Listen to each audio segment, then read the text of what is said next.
E égale M6, mieux travailler ensemble. Depuis des années, la France des bureaux est coupée en deux.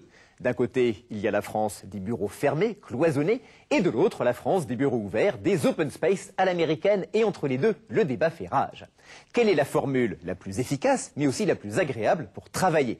Comment, notamment dans les bureaux ouverts, pallier à ces deux inconvénients que sont le bruit et l'absence d'intimité? Reportage à Bordeaux et à La Défense de Marie Prudhomme. Bureau ouvert ou bureau fermé? Les entreprises françaises hésitent encore. Même si depuis les années 90, la tendance est plutôt à l'open space, un modèle qui nous vient des États-Unis. Alors justement, comment est-il possible de respecter cette confidentialité avec le système des bureaux ouverts? Nous sommes à la mairie de Bordeaux qui a fait ce choix. Ce changement qui a concerné tous les services ne s'est pas fait sans mal. Modifier les habitudes de travail a demandé au personnel plusieurs semaines d'adaptation. Évidemment, le problème principal quand on travaille tous ensemble dans un même espace, c'est le bruit. Parfois, quand le téléphone sonne et qu'on a besoin de se concentrer sur un dossier, c'est pas facile. Mais bon, c'est pas tout le temps, ça arrive. Ça vient bien du fait qu'il y a une personne qui parle, l'autre parle un petit peu plus fort, et etc., etc. Et on arrive à un stade où on s'entend plus, quoi. On demande, est-ce qu'on peut se taire? On n'entend rien, je suis en ligne, j'entends rien. On le dit, c'est tout. Et comme on s'entend bien, tout le monde se tait, c'est terminé. Pour bien cohabiter dans un open space, il faut donc instaurer des règles de vie communes et les respecter. Mais il faut aussi se faire aider par la technique. C'est ce qu'a fait la mairie en faisant appel à un spécialiste de l'acoustique, l'architecte Jean-Claude Bandrel. Du sol au plafond, il a mis en place des matériaux qui atténuent les bruits. Vous avez par exemple au sol, donc un sol en caoutchouc qui est là justement pour pouvoir piéger d'une certaine façon les sons. Ensuite, vous avez des sièges qui sont en tissu. Et là aussi, ce sont des pièges à son qui vont, pour les gens qui sont assis, piéger déjà l'émission des discussions qu'il peut y avoir.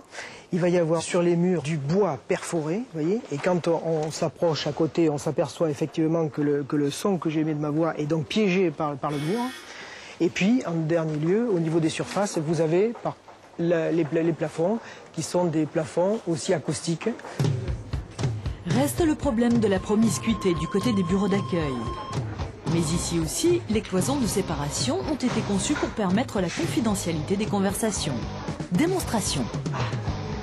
Plus on s'approche ici de l'élément, plus on va avoir le son qui va être piégé. Par contre, si on se lève, on va émettre le bruit, je veux dire, au-dessus. Donc moi, j'entends beaucoup plus facilement ce qui se fait dans cette salle-là que si je suis ici, en face de gens que je vais recevoir. Preuve est faite qu'avec l'emploi des bons matériaux aux bons endroits, les bureaux ouverts peuvent constituer des espaces de travail lumineux et conviviaux. À la mairie de Bordeaux, finalement, on ne regrette pas le changement. L'avantage de travailler dans un espace comme ça, c'est beaucoup plus convivial parce qu'en fait, on travaille avec des collègues avec qui on s'entend bien. J'aime bien le contexte, j'aimerais pas être toute seule dans un bureau toute une journée, ça non. D'autant que pour mieux vivre cette vie collective au bureau, certains ont choisi de recréer à petite échelle une véritable sphère privée en personnalisant leur espace. On a chacune notre petit jardin secret, on essaie de personnaliser nos bureaux. Moi, c'est mes enfants, des petits souvenirs, des petites choses. Oui, c'est important, c'est un peu comme chez nous, quoi. On passe plus de temps au bureau qu'à la maison. Alors des bureaux ouverts, pourquoi pas ? À condition que grâce à leur conception et aux matériaux utilisés, ils respectent la qualité de vie de leurs occupants et permettent de conserver un minimum d'intimité.